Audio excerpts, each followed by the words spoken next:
Official YouTube channel کو subscribe کریں اور بیل آئیکن کلک کریں۔ نحمده ونصلي ونسلم على سيدنا ومولانا محمد رسوله النبي الأمين المكين الحنين الكريم الرؤوف الرحيم أما بعد فأعوذ بالله من الشيطان الرجيم بسم الله الرحمن الرحيم وإذ أخذنا ميثاق بني إسرائيل لا تعبدون إلا الله وبالوالدين إحسانا وذي القربى واليتامى والمساكين وقولوا للناس حسنا وأقيموا الصلاة وآتوا الزكاة ثم توليتم إلا قليلا منكم وأنتم معرضون صدق اللہ مولانا العظیم۔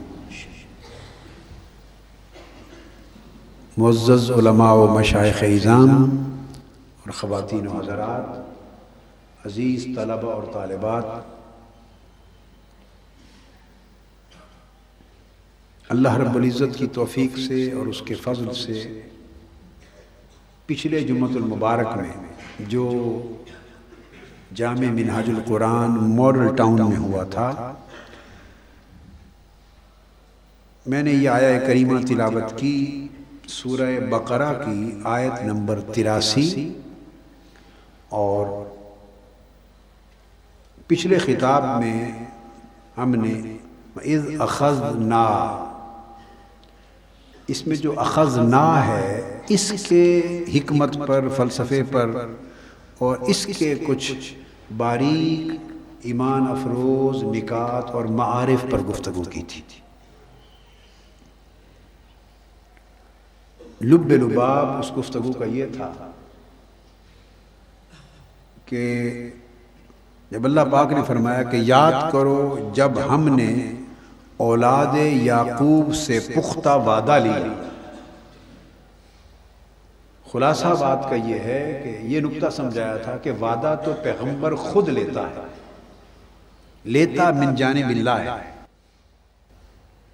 عہد اور وعدہ پیغمبر لیتا ہے امت سے، اور اس وقت بھی پیغمبر نے ہی امت سے لیا مگر بِإِذْنِ الٰہی، اللہ کے امر اور اللہ کے اذن کے ساتھ، مگر اللہ تبارک و تعالیٰ نے اس وعدے کو جو پیغمبر نے امت سے لیا ہے اس کو اپنا وعدہ لینا قرار دیا۔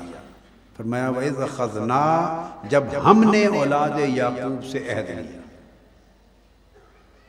اس نکتے پر تفصیلی گفتگو ہوئی تھی، ایمان افروز موضوع تھا اور بہت اچھے ایمانی اور عرفانی معارف اور لطائف تھے جو اس میں بیان ہوئے۔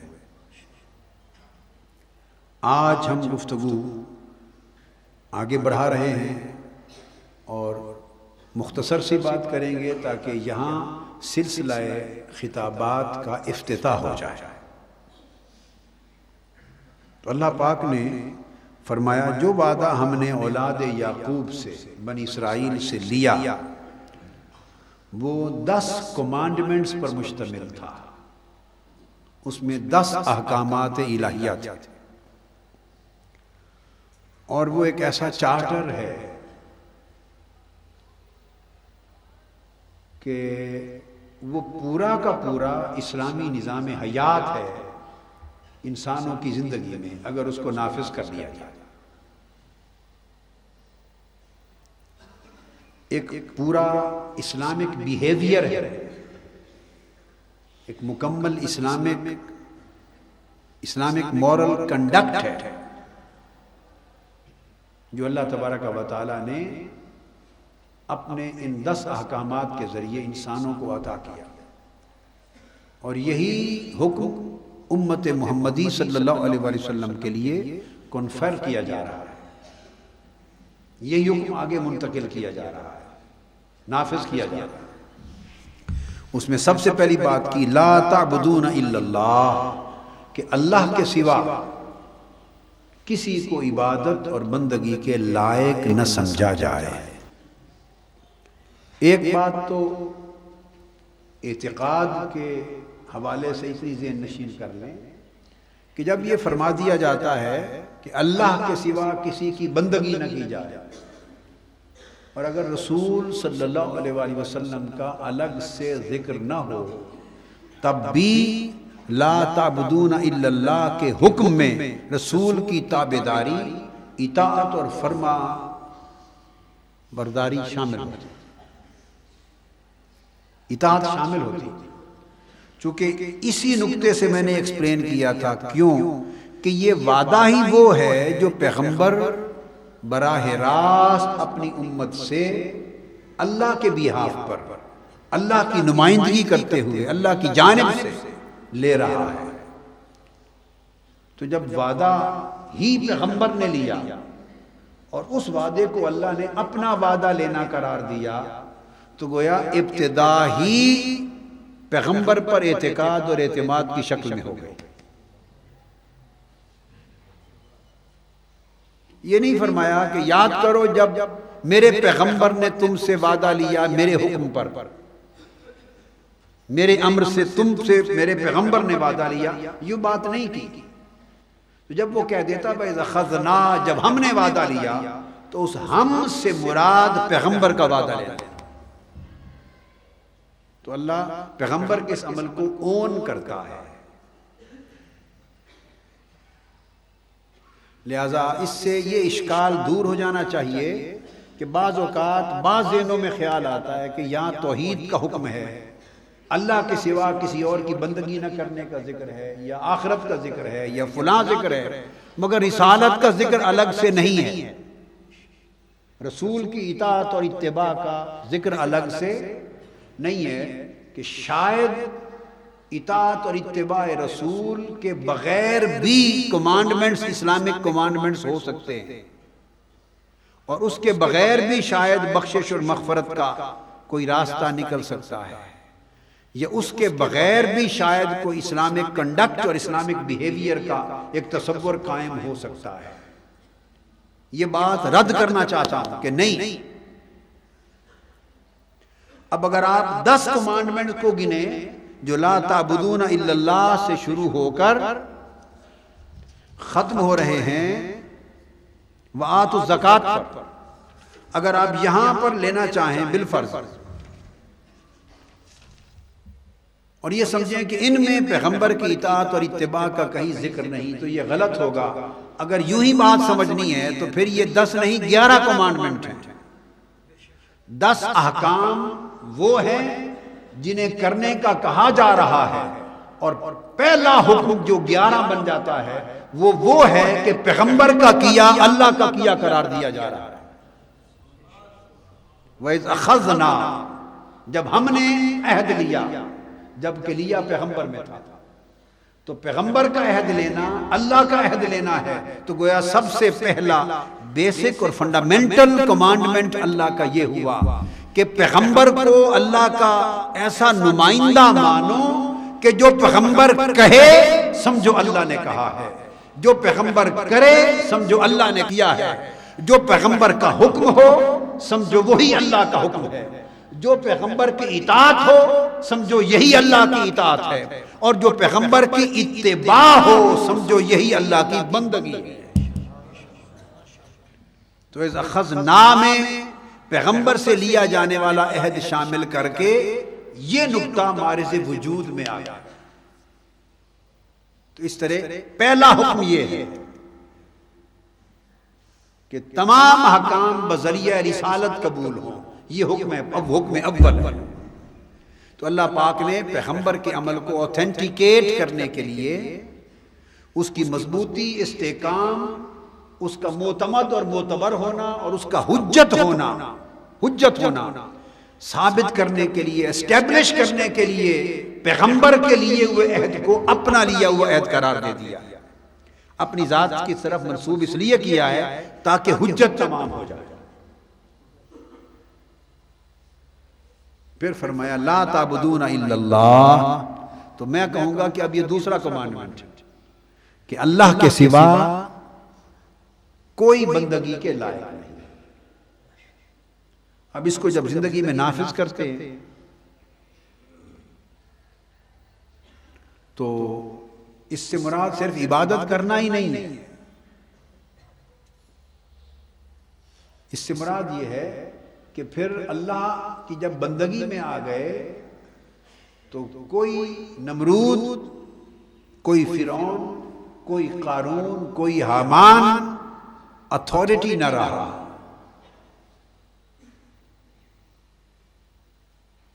کوئی دنیا کا مقتدر، دنیا کی اتھارٹی، کوئی آمر، کوئی طاقتور، کوئی بادشاہ، کوئی حکمران، وہ اتھارٹی نہ رہا کہ آپ اس کے بندے بن کے رہیں، کسی کی غلامی میں رہیں، کسی کے یوں تابع رہیں کہ وہ اپنا حکم انسانوں پر قائم کرنا چاہے، اللہ کی اتھارٹی نافذ کرنے کی بجائے اپنی اتھارٹی ایکسرسائز کرنا چاہے، تو لا تعبدون الا اللہ کے حکم نے ہر غیر کی اتھارٹی جو اللہ کی اتھارٹی میں شامل نہیں ہے یا اللہ کی اتھارٹی کی نمائندگی نہیں ہے، اس کو کہیں گے ہر غیر اقتدار کو، غیر کی اتھارٹی کو، غیر کی حاکمیت کو اللہ تعالیٰ نے مسترد کر دیا۔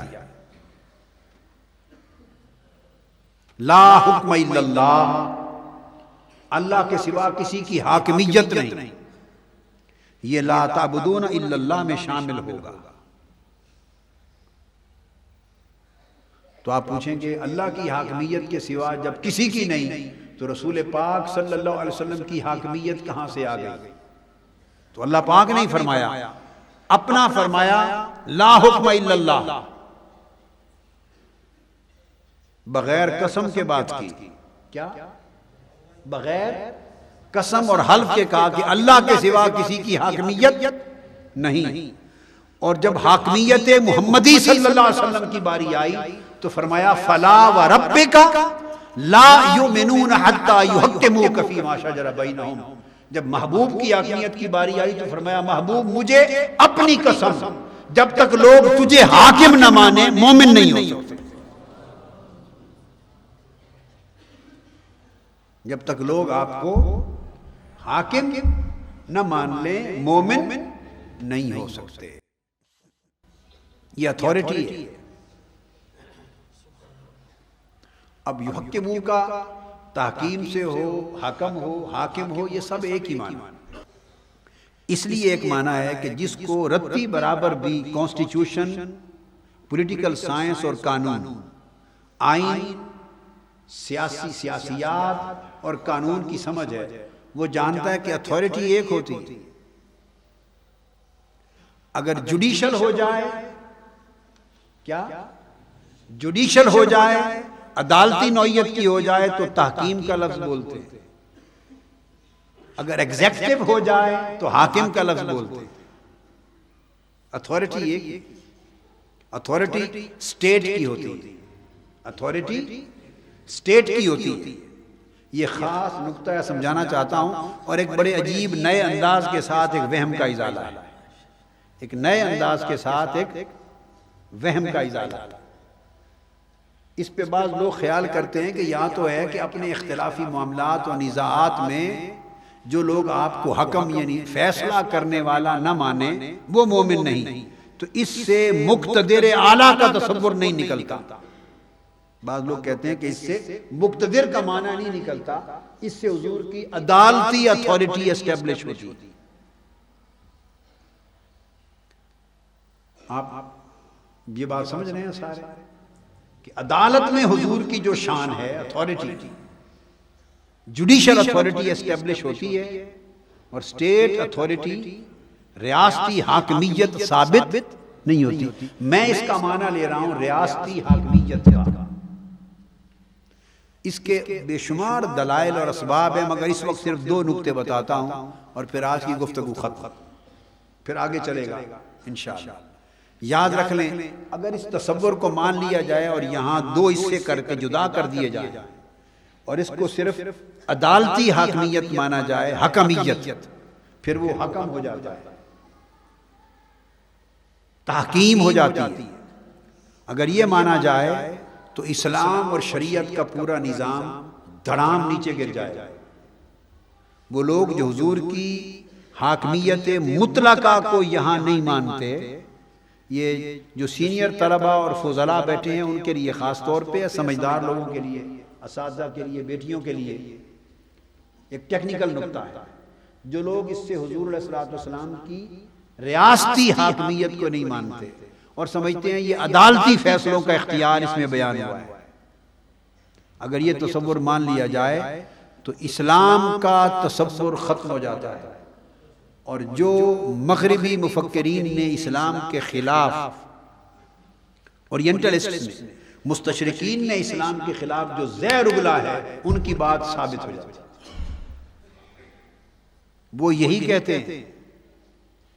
مونٹگومری واٹ ایک اسکالر ہے، مستشرق ہے، مونٹگومری واٹ، اس نے اسلام میں پولیٹیکل تھاٹ میں اپنی کتاب میں اسٹیبلش یہ کرنے کی کوشش کی ہے کہ مسلمانوں نے حضور علیہ الصلوۃ والسلام کی حاکمیت کو یوں ہی گھڑ لیا. وہ تو اتھارٹی اللہ نے ان کو دی نہیں تھی، وہ تو لوگوں نے، قبیلوں نے آپس کے جھگڑے چکانے کے لیے ان کو آربیٹریٹر بنایا تھا، ثالث. تو تحکیم اور حکم اگر اس کا معنی حاکمیت سے جدا کر دیا تو کچھ بھی نہ بچا، پھر ثالث رہ گئے. صرف پھر حضور علیہ السلام کیا رہ گئے؟ ثالث. فَبْعَثُوا حَكَمًا مِّنْ أَهْلِهِ وَحَكَمًا مِّنْ أَهْلِهِ. فَبْعَثُوا ہے ایک حکم. ثالث اگر مرد میاں اور بیوی کا جھگڑا ہو جائے تو ایک ثالث میاں کے خاندان سے لے آؤ اور ایک ثالث بیوی کے خاندان سے لے آؤ، اور دونوں بیٹھ کر تحکیم کریں. پھر تو آپ نے معاذ اللہ حضور علیہ السلام کو ما ثالث بنا دیا، آربیٹریٹر بنا دیا، اور لوگوں کے صرف جھگڑے چکانے والا اور تحکیم کا منصب دے دیا. بقایا پوری اتھارٹی جو قرآن بیان کرتا ہے وہ ڈیمولش ہوگی، ختم ہوگی. جو لوگ کسی اور خیال میں یہاں سے غلط معنی اخذ کرنا چاہتے ہیں، وہ نادانی میں یہ بھول جاتے ہیں کہ وہ پورے اسلام کے تصور کی جڑیں کٹ جائیں گی. جبکہ حضور علیہ السلام کی حیثیتیں الگ الگ ہیں. شارع الگ حیثیت ہے اور شارع عین کے ساتھ الگ حیثیت ہے. انٹرپریٹر اللہ کے حکم کے الگ ہیں اور لیجسلیٹر حکم شریعت بنانے والے الگ ہیں. یہ دو الگ شانیں ہیں. حکمیت کی شان الگ ہے، مگر یہاں اللہ رب العزت نے جو اپنی ذات کی قسم کھا کے جو اتھارٹی حضور میں کنفر کی ہے تحکیم میں، یہ حاکمیت سے تحکیم ہے. آربیٹریشن اتھارٹی نہیں ہے، آربیٹریری اتھارٹی نہیں ہے. یہ بنیادی لیجسلیٹو اور سٹیٹ اتھارٹی ہے. تو میں ایک تو نقطہ یہ سمجھانا چاہتا تھا کہ یہ تصور غلط ہے. یأمر بالمعروف وینہاہم عن المنکر، یہ تو آ گیا اس میں ثالث میں، آربیٹریٹر میں، اس درجے میں. مگر اگلا حکم وَيُحِلُّ لَهُمُ الطَّيِّبَاتِ وَيُحَرِّمُ عَلَيْهِمُ الْخَبَائِثَ، یہ سٹیٹ اتھارٹی میں آ گیا، شریعت کی اتھارٹی آ گیا. محلل اور محرم یہ دو الگ شانیں ہیں اور دونوں رسول اسلام کی ذات پاک میں جمع ہیں.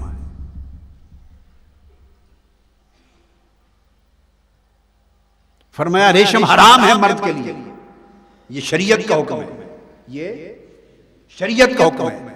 ایک شخص آیا عرض کہ یا رسول اللہ اگر میں ریشم نہ پہنوں تو مجھے یہ تکلیف ہو جاتی ہے. فرمایا اچھا جاؤ تمہارے لیے حلال ہے.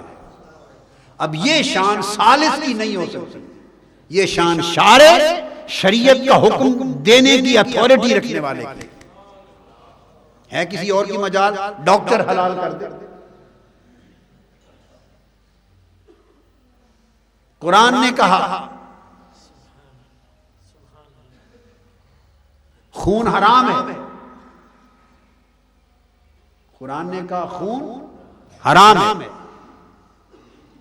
میرے آقا علیہ السلام نے فرمایا کہ دلی کا جو جمع ہوا خون ہے وہ حلال ہے. اللہ نے فرمایا خون حرام ہے. حضور نے دمن مسفوحہ کر دیا. اور تلی کا پوچھا، فرمایا وہ جمع ہوا خون ہے، وہ حلال ہے۔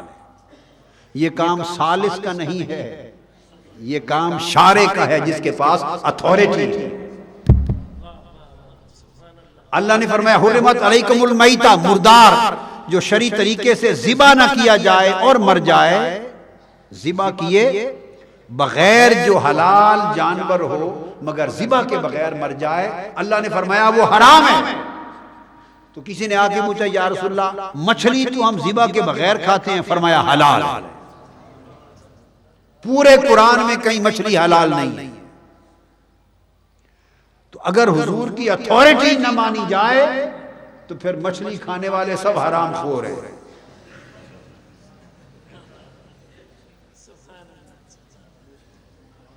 یہ الگ الگ اتھارٹی ہے، یہ الگ الگ وہی اتھارٹی کہیں حضور آربیٹریلی ایکسرسائز کرتے ہیں، کہیں لیجسلیٹیولی ایکسرسائز کرتے ہیں، کہیں ایگزیکٹیولی ایکسرسائز کرتے ہیں، کہیں جوڈیشلی ایکسرسائز کرتے ہیں۔ اتھارٹی ایک ہوتی ہے اور اس کو کہتے ہیں اسٹیٹ اتھارٹی۔ کیا؟ State authority. وہ اب آپ کو جدید دلیل کے ساتھ سمجھاتا ہوں۔ اگر پارلیمنٹ استعمال کرے تو کہتے ہیں لیجسلیٹیو اتھارٹی۔ اتھارٹی ایک ہے، اگر وہ پارلیمنٹ کے ہاتھوں سے ایکسرسائز ہو تو کیا کہیں گے؟ Legislative authority. اگر وزیر اعظم یا صدر یا حکومت کے ہاتھوں ایکسرسائز ہو تو کہیں گے ایگزیکٹیو اتھارٹی۔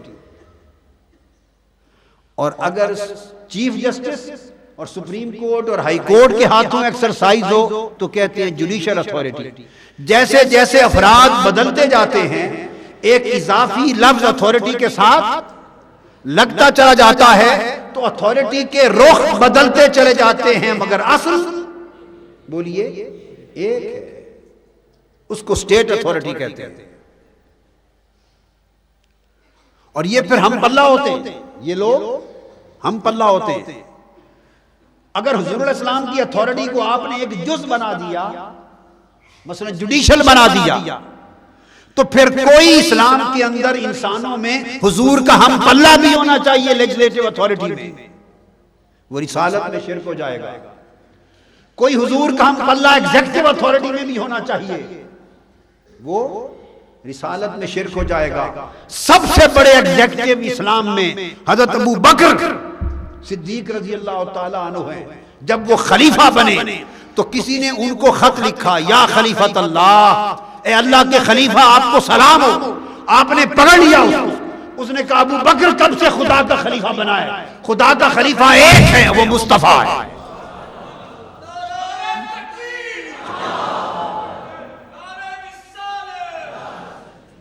تو فرمایا ابو بکر کب سے خدا کا خلیفہ بنا؟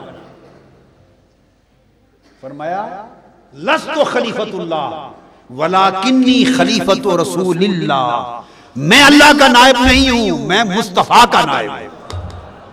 اللہ کے نائب صرف ایک ہے، محمد مصطفیٰ۔ تو جو تنہا واحد اللہ کا نائب ہے، ساری اتھارٹیز اس ایک ذات میں ویسٹ کرتی ہے۔ سو حضور علیہ السلام کی ذات ایک ایسی اسلامک اتھارٹی ہے کہ اسٹیٹ اتھارٹی بھی حضور میں ویسٹ کرتی ہے، لیجسلیٹیو اتھارٹی بھی حضور میں ویسٹ کرتی ہے، جوڈیشل اتھارٹی بھی حضور میں ویسٹ کرتی ہے، اور ایگزیکٹیو اتھارٹی بھی حضور میں ویسٹ کرتی ہے، پولیٹیکل اتھارٹی بھی حضور میں ویسٹ کرتی ہے۔ آقا علیہ السلام نے اگر عدالت کے منصب پر بیٹھ کر کہہ دیا تو وہ جوڈیشل اتھارٹی تھے، اگر آقا دو جہاں نے اگر ایگزیکٹیو احکام گورنر مقرر کرتے ہوئے احکام جاری کر دیے تو وہ ایگزیکٹیو اتھارٹی کہلائے، اگر میرے آقا نے کوئی قانون اور شریعت دے دی امت کو تو اس منصب پہ بیٹھے ہوئے ان کا چہرہ لیجسلیٹیو اتھارٹی لگا۔ تو آیا جس قسم کی بات میرے آقا کے منہ سے صادر ہو گئی اس بات نے نئی اتھارٹی کا روپ دھار لیا۔ ساری اتھارٹیز وہ 100 ہو، جب مصطفیٰ کی ذات میں پہنچے تو ایک ہو جاتا۔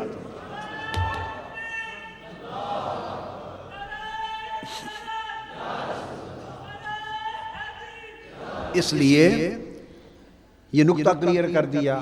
تو لا تعبدون الا اللہ جب کہا تو اس میں حضور کی اطاعت اور اتباع شامل ہے کہ اللہ کے سوا کسی اور کی بندگی اور عبادت نہ کی جائے تو بندگی ہے کیا، عبادت ہے کیا، کس طرح کریں، یہ بھی تو رسول ہی نے بتایا ہے۔ تو ہر چیز حضور کی اتھارٹی میں سے ایمرج ہوتی ہے۔ اس کو حاکمیت اعلیٰ اور اقتدار اعلیٰ کہتے ہیں۔ تو جب کہا جاتا ہے نا، بات ختم کر رہا ہوں، کہ اسلام میں، اسلامی ریاست میں اقتدار اعلیٰ اللہ اس کا مالک ہے، جب کہتے ہیں تو حقیقی معنی میں اقتدار اعلیٰ کا مالک اللہ ہے۔ حقیقی معنی میں اقتدار اعلیٰ کا مالک اللہ ہے، مگر نیابتاً آئینی طریقے پر، سیاسی طریقے پر، عدالتی طریقے پر، ایگزیکٹو انتظامی طریقے پر جب اسلامی ریاست میں وہ کنورٹ ہوتا ہے تو اللہ کا اقتدار اعلیٰ صرف اور صرف بدست رسالت ایکسرسائز ہوتا ہے۔ تو ریپریزنٹیٹیو اتھارٹی اللہ کی ذات کی، ریپریزنٹیٹیو سوورنٹی، اقتدار اعلیٰ، ریپریزنٹیٹیو سوورنٹی، اقتدار اعلیٰ نیابتاً حضور علیہ السلام کی ذات گرامی میں ہے۔ قیامت کے دن تک جتنی حکومتیں آئیں گی اگر اسلامی ہوں گی تو وہ حکومتیں نائب خدا نہیں ہوں گی، نائب مصطفیٰ ہوں گی۔ اسلامی حکومت اور خلافت نیابت نبوت میں ہوتی ہے۔ کیا؟ نیابت نبوت میں ہوتی ہے۔ حضور علیہ السلام کے نائب ہوں گے اور حضور صلی اللہ علیہ وسلم اللہ کے نائب ہوں گے۔ تو لا تعبدون الا اللہ کی بات کے ذیل میں یہ نکتہ سمجھا دیا۔ بس آج یہ کافی ہے۔ اگلا حکم اس کے بعد وبالوالدین احسانا شروع ہو رہا ہے، وہ پھر انشاءاللہ آنے والے جمعۃ المبارک سے اللہ کے اذن کے ساتھ شروع کریں گے۔ آج یہاں کے خطبات جمعہ کا افتتاح ہو گیا۔ وما علینا الا البلاغ۔ آفیشیل یوٹیوب چینل کو سبسکرائب کریں اور بیل آئیکن کلک کریں۔